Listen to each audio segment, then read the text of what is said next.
Boa tarde a todos, boa tarde mamães, futuras mamães, né? Quem está grávida aí também, ou os papais também que podem estar acompanhando a gente. Eu sou o Mário Burlachini, né? Eu sou médico do Fleury, Medicina e Saúde, que é o laboratório, e do Hospital das Clínicas da disciplina de obstetrícia da Faculdade de Medicina da USP. Nós estamos aqui hoje, nós vamos falar sobre a pré-eclâmpsia, que é uma enfermidade, uma doença que acomete aí boa parte da população de mulheres grávidas, né? Em torno de 6 ou até mesmo 10% das mulheres que estão grávidas podem vir desenvolver essa doença que se chama de pré-eclâmpsia. Mas o que é a pré-eclâmpsia? A pré-eclâmpsia é a elevação da pressão arterial na mulher grávida, que em geral vem acompanhada de perda de proteinúria, que a gente chama perda de proteínas, que a gente chama de proteinúria, que é a perda de proteínas pela urina, e de inchaço, né, que é o edema. Então, a combinação da elevação da pressão, perda de proteína e o edema faz a gente fechar aí o quadro da pré-eclâmpsia. Mas quais são os sinais que vão suspeitar que você pode estar desenvolvendo uma pré-eclâmpsia? O primeiro sinal é, sem dúvida alguma, a elevação da pressão. Então, você vem na gravidez com a pressão controlada, em torno de 10 por 6, né, 9 por 6, 11 por 7, e essa pressão começa a se elevar. Então, quando você tem as pressões de 140 por 90, tomar 2 vezes durante uma consulta médica, com intervalo de pelo menos 15 minutos, e ainda assim ela persiste elevada, é a primeira suspeita de que você pode estar desenvolvendo a pressão alta. E aí o médico depois vai confirmar com um exame físico para ver se você tem algum inchaço em pernas, em dedos, né, como a pessoa tem que tirar a aliança porque a mão fica inchada, inchaço nas faces, né, ao redor dos olhos, e vai pedir um exame de urina e outros exames de sangue também, para ver a perda de urina e outros marcadores sanguíneos que podem estar acontecendo. Além disso, o que vamos fazer uma vez que você está desenvolvendo a pressão alta? Uma vez desenvolvida a pressão alta, você vai precisar controlar o ganho do seu peso, vai precisar tomar medicação, a medicação que são antihipertensivos, os que são próprios para a gravidez, não pode ser qualquer um, por isso que é importante a consulta de pré-natal, né? E você vai acompanhar a evolução da sua pressão ao longo da gravidez. É importante também a gente identificar se a mulher tem algum fator de risco para desenvolver a pré-eclâmpsia, porque uma vez desenvolvida a pré-eclâmpsia, a gente vai tratar e tentar levar essa gravidez o máximo possível. Mas, antes dela desenvolver, a gente pode tentar identificar se você é de risco. E alguns fatores a gente pode identificar. Quais são os fatores de risco? A idade materna, né? A gestação tardia na vida da mulher, em mulheres acima de 35 anos, a pessoa com sobrepeso que engravida, as gestações provenientes de reprodução assistida, né? As fertilizações in vitro são fatores de risco. Aquelas mulheres que já têm pressão alta, né? Ou seja, ela já é hipertensa e quando ela engravida, claro que ela vai ser uma gestante de mais risco ainda de desenvolver complicações da pressão durante o seu pré-natal. Mas essas mulheres representam aí em torno de 30%, 35% das mulheres que vão desenvolver pré-eclâmpsia. Se a gente for ver, boa parte das mulheres que fazem esse quadro de pré-eclâmpsia grave são mulheres que aparentemente não tinham fatores de risco. Daí a importância da gente fazer alguns exames no pré-natal para ver se você é de risco para pré-eclâmpsia. E o que a gente tem de melhor hoje em dia para identificar se essa mulher pode desenvolver lá no 5º mês, 6º mês, 7º mês a pré-eclâmpsia é através de um exame que você faz no primeiro trimestre da gravidez, ou seja, antes mesmo de estar com a pressão alta, entre 11 e 14 semanas de gestação, que é a época em que você faz a ultrassonografia morfológica do primeiro trimestre, aquela que você mede a translucência, a nuca do bebê, para ver se tem síndrome de Down. Nessa época, você pode avaliar o fluxo de sangue da mãe para a placenta e ver se esse fluxo de sangue está adequado. Além disso, você vai tirar uma amostra de sangue da mulher grávida e dosar uma substância que se chama o hormônio de crescimento placentário, abreviado por PLGF, que vem de inglês, né? Essa sigla fica com a sua sigla em inglês mesmo, E esse hormônio, combinado com a ultrassonografia e outras dosagens de sangue da mãe, né, associado a algumas características físicas da mulher, o peso, a altura, se foi uma fertilização, se foi uma gravidez espontânea, se foi fertilização in vitro, se ela fuma, se ela tem uma mãe hipertensa, se ela já tem pressão alta. Então, todo esse contexto é importante. Então, combinando as características pessoais dela, características familiares, o ultrassom do primeiro trimestre, mais a dosagem de substâncias no sangue da mãe, principalmente o PLGF, a gente pode identificar se você é de risco para desenvolver a doença ou se você é de baixo risco. Se você é de baixo risco, você vai seguir seu pré-natal normal, né, fazendo suas consultas de pré-natal e vai ter um desenvolvimento saudável da sua gestação. Se você é considerada por esse exame uma gestante de risco, você vai ser selecionada a utilizar o AS infantil, que no Brasil é vendido na dose de 100 miligramas, né, que é o AS infantil, mas a gente já tem também a dosagem de 150 chegando no país, e a dose de 150 ou a de 100 miligramas vai reduzir em 80%. Veja, é um número muito importante. Em 80% a chance de você que foi considerada de risco vir a ter a pré-eclâmpsia. Então, essas medidas de prevenção são muito importantes, né? É importante ressaltar a gravidade que é a pré-eclâmpsia. Ontem nós tivemos o dia de combate à mortalidade materna, ou seja, de morte de mulheres, né, relacionadas à gravidez, a doenças relacionadas à gravidez. E aqui no Brasil, a pré-eclâmpsia é a principal causa de morte de mulheres durante o ciclo grávido puerperal, durante a gravidez e o pós-parto, né? Então, isso mostra a importância. E nós temos uma dificuldade muito grande aqui no nosso país de controlar essa mortalidade materna. Nós ainda estamos em taxas acima do que é preconizado pela Organização Mundial de Saúde. Nós temos uma taxa de 62 óbitos por 100 mil nascidos vivos, enquanto a OMS preconizou para nosso país, em 2015, uma taxa de 30. Né? Nós estamos com 62.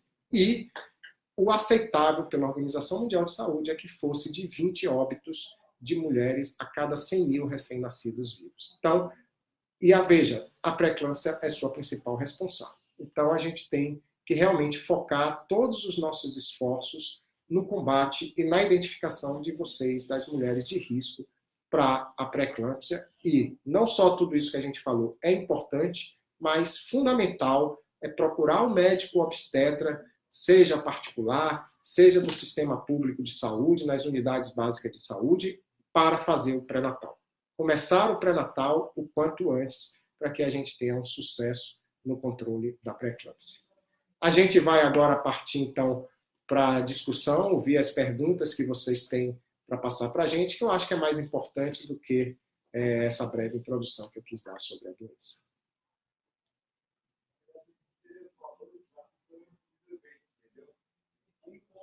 Bom, a gente tem aqui uma pergunta. Vamos lá, doutor. Tive a pergunta de Jennifer Souza. Tive pré-eclâmpsia e síndrome de HELP. Qual a probabilidade de eu ter uma futura gestação? De eu ter HELP numa futura gestação? Uma vez que você já teve a doença, você passa a ser uma mulher de alto risco, né? Então, a chance de você fazer de novo a pré-eclâmpsia é elevada.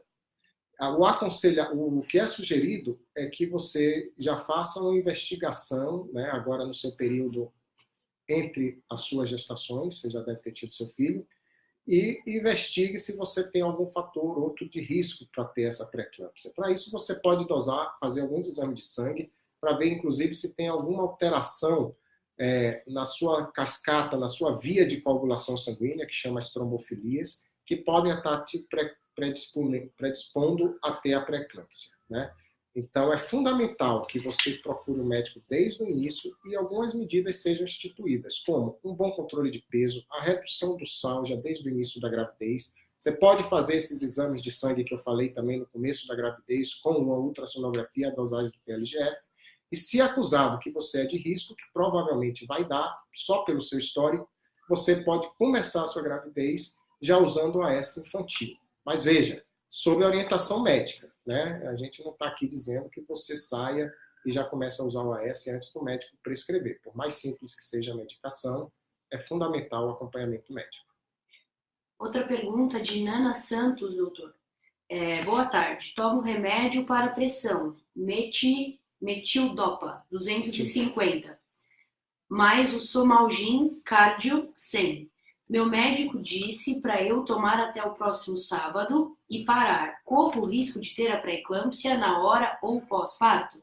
Oi, Nana, veja só. Você vai tomar a medicação antihipertensiva, que é o metildopa, né, na dose de 250. Eu imagino que você tome ela 3 vezes por dia, ou pelo menos 2. Então, você provavelmente ainda tem um quadro leve de pré-eclâmpsia, né? Você está sendo controlada com a medicação não está em uma dose muito alta, né? Você está com 250, e você vai manter essa medicação até o momento do parto, tá? O AS, ele é suspendido antes, por quê? Porque o AS, ele interfere justamente naquela via que eu falei da coagulação do sangue. Por isso que eu falei para a colega anterior, a pergunta anterior, de investigar algumas condições. Então, o AS está favorecendo o seu sangue circular melhor, né? Mas ele tem que ser suspenso pelo menos 1 semana antes do parto, porque é o tempo necessário para a coagulação se refazer adequadamente. Como você vai passar por um parto normal, que tem sangramento, ou por um parto cesárea, né, que também tem cortes e sangramento, você precisa estar com sua coagulação ajustada novamente. E o AS deixa seu sangue mais fluido, faz com que você sangre mais, demore mais tempo de coagular. Então, por isso que se suspende antes. O risco existe, né? Você já tem a pré-eclâmpsia, então o risco do pós-parto existe também. Aí você vai estar no ambiente de hospital, acompanhada, e os médicos vão controlar. Mas eu diria que, já que você está com a pressão controlada com a medicação, eu acho que você vai ter um desfecho da sua gravidez muito bom e muito favorável, tanto para você quanto para o seu filho. Pergunta de Michele Rosa. Meu filho nasceu com paralisia cerebral e esclerose tuberosa. Essa mutação pode ter dado a eclâmpsia? Essa esclerose tuberosa, veja, é uma doença genética, né, que acometeu o seu filho, provavelmente uma mutação, não sei se tem alguma história familiar. Aí você precisaria passar em uma consulta de aconselhamento genético com um geneticista para ver dentro da árvore da sua família, né, da onde veio esse fator de risco, ou se foi um caso novo. Mas não que essa doença tenha levado você a ter pré-eclâmpsia. Nem a pré-eclâmpsia fez seu filho ter esclerose tuberosa, tá? Esclerose tuberosa é uma doença de origem genética, que tem um comprometimento, né? Pode ter comprometimento neurológico, vascular, e você aí vai precisar de um acompanhamento do seu filho de perto. Mas não que seja um relacionado ao outro. Pergunta de Dayana Gomes. Após ter tido pré-eclâmpsia e síndrome de HELP, descobri MTHFR C677T homozigoto. Porém, minha homocisteína é normal, fora da gestação. É indicado o uso de heparina de baixo peso molecular na próxima gestação? Faço FIV. Faz FIV, né? FIV. Pergunta capciosa. Difícil de responder, porque vai ter, com certeza, médicos que vão te dizer que sim e médicos que vão te dizer que não. Mas você é a Dayana, né? Isso. E a Dayana quer cuidar de si o melhor possível na próxima gravidez. Então, o que eu acho? Veja só. Tudo que você combinou aí na sua pergunta fala que tem a ver com o que a gente falou antes. Você teve uma pré-eclâmpsia já, agora não me lembro se você já tem, mas você investigou aquilo que eu falei antes, a trombofilia, e foi achada a mutação da metiltetraído-folato redutase, que é esse nome aí, MTHFR. Essa mutação é genética, ela é muito comum nas mulheres, né? Então seria comum você ter, mas você tem na forma homozigota, ou seja, você tem na forma mais séria, né? Você dosou a homocisteína, ou seja, o que é que essa mutação faz? Essa mutação provoca uma elevação da homocisteína, e é essa elevação da homocisteína que predispõe aos acidentes vasculares, à elevação da pré-eclâmpsia, da pressão, a infartos, a tromboses e essas alterações todas que a trombofilia podem dar, né? Mas, se você é uma grávida que já tem um fator de risco de ter tido uma pré-eclâmpsia, se você tem uma história familiar de mãe ou de irmãs que também fazem pressão alta na gravidez, e você tem uma trombofilia, eu acho que talvez seja adequado o seu médico, junto com o seu médico obstetra, junto com o hematologista, tratando-se de uma MTHFR em homozigose, fazer o tratamento com Clexane. Mas isso não é consensual, porque se tem a ideia de que a MTHFR só seria ruim se ela tivesse associada à elevação do ácido fólico, da homocisteína. Mas isso é um pouco mascarado, porque todos nós terminamos tomando vitaminas e contém ácido fólico, e o ácido fólico reduz um pouco a homocisteína também. Então, é um caso que precisa de um bom aconselhamento e entendimento do seu médico para fazer o melhor para você. Mas seria uma opção, sim. Ela disse, doutor, que o ginecologista dela, após ela ter 8 convulsões e uma parada cardíaca, que essa mutação poderia ser advinda da eclâmpsia. Ela perguntou se isso pode ser verdade. Você é uma paciente de risco, é a mesma paciente. É a mesma. Então, você já teve um quadro sério, eu entraria com a medicação, né? Porque você teve uma pré-eclâmpsia, você tem uma trombofilia associada, que aí não dá para dizer que é uma trombofilia muito frequente na população, porque ela está te trazendo prejuízo, né? Você teve um quadro grave, que é da eclâmpsia, que é a forma grave da pré-eclâmpsia, né? E você vai precisar de um acompanhamento bem de perto, utilizando todos os recursos. Mas lembre-se, cuidados pessoais também são importantes. Vida saudável, redução do estresse, repouso, boa alimentação, perda de peso, né? Redução do sal e o acompanhamento pré-natal com o médico e o uso aí do Clexane, provavelmente. Doutor, a Dalila Silva Carvalho perguntou que ela teve pré-eclâmpsia nas 3 gestações e o sistema público de saúde não lhe dá o direito à laqueadura. Não, não é. Isso é, Dalila. Você é uma paciente que você veja que foi de risco, né? A Dalila está onde? A gente tem não aí? disse, doutor.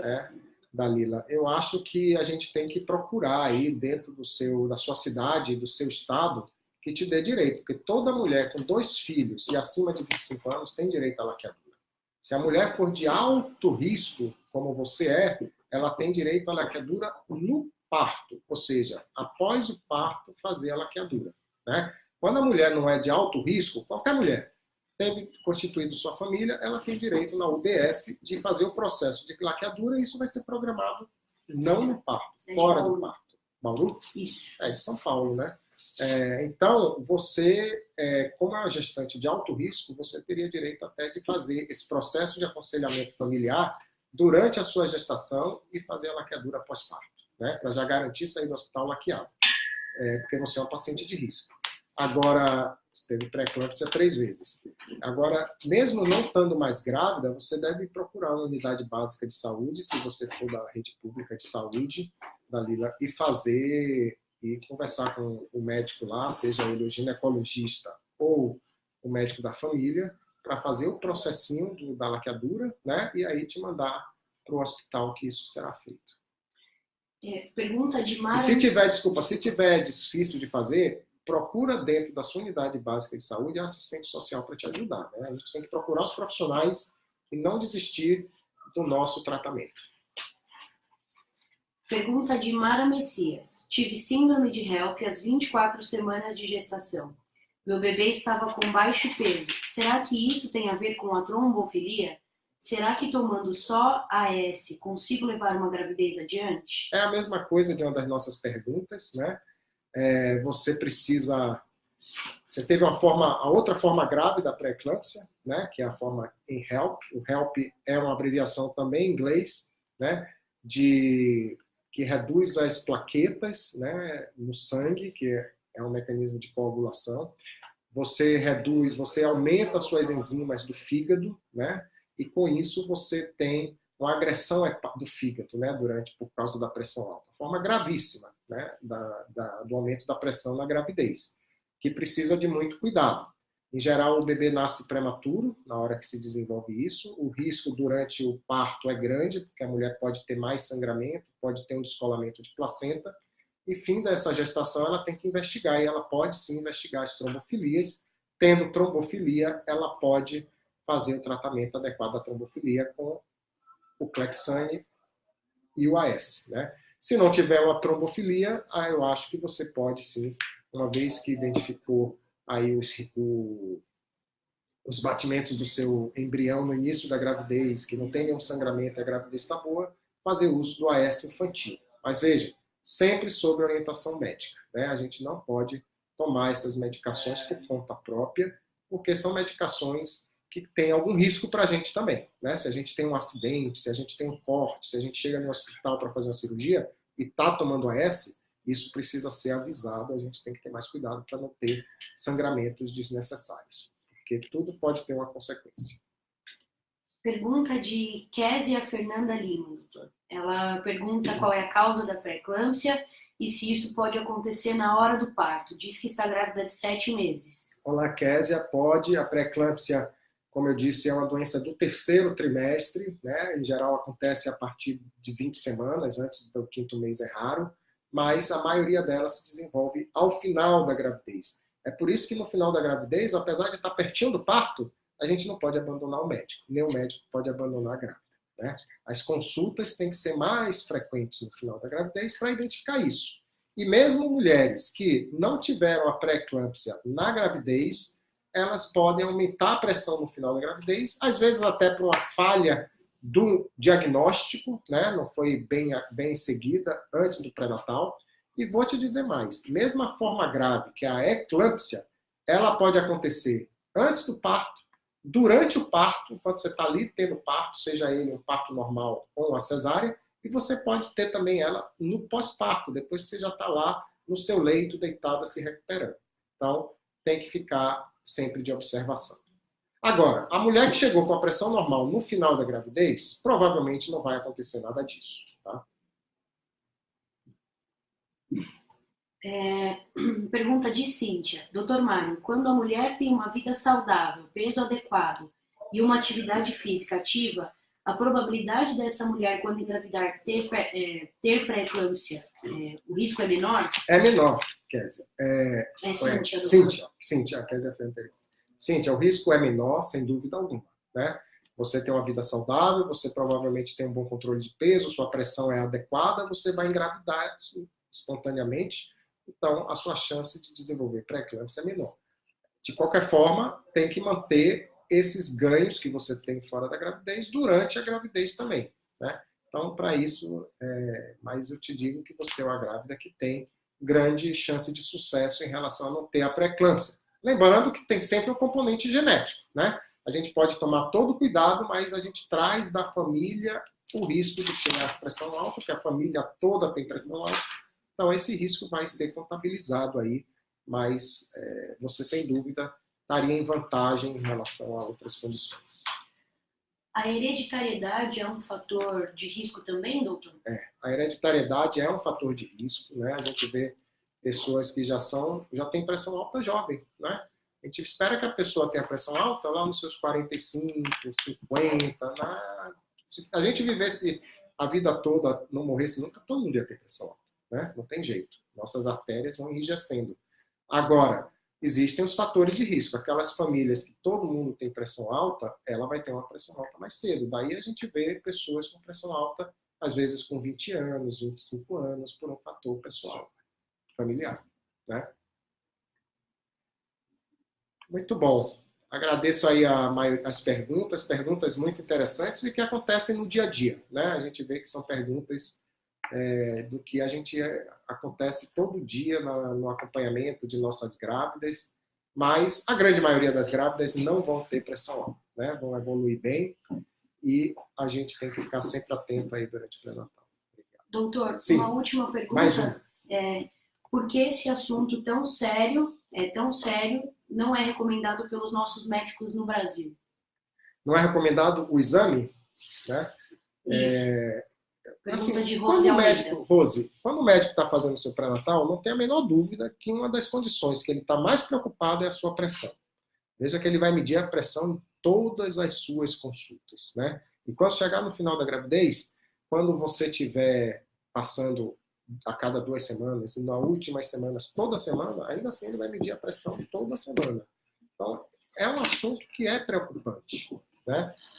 A pressão alta e o diabetes são duas condições que acontecem muito com a grávida e que o médico está sempre alerta. Agora, a dificuldade, por exemplo, de oferecer esse exame no início da gravidez, que seria fantástico se todo mundo fizesse, que faz o ultrassom, dosa as 3 substâncias no sangue da mulher, o PLGF, que é o mais importante, uma tomada de sangue só, um ultrassom que a maioria das mulheres fazem com 12 semanas de gravidez. E preenche lá se ela tem pressão alta, se ela tem, a mãe tem, se ela já teve, qual é a altura, o peso, e faz esse cálculo para ver se ela é de risco, isso ia ajudar muito as pacientes. Né? Tanto as pacientes que passam na UBS, quanto as pacientes que passam por convênio, porque a gente já ia logo lá no comecinho da gravidez saber quem precisaria de mais cuidado em relação ao pré-natal. Né? Então, isso é muito importante e porque não é feito pelas dificuldades que a gente tem aí de pagamento, né? Alguns convênios não pagam determinados exames, a gente sabe que na rede pública nem todos os exames são acessíveis, né? Mas, consultando o médico, a gente já tem um bom caminho andado. Então, agradeço aí a presença de vocês todos, peço a todos vocês aí que aproveitem e compartilhem essa nossa live, para que isso chegue a mais mães e a gente possa beneficiar um número maior de pessoas. Muito obrigado, um beijo aí a todos.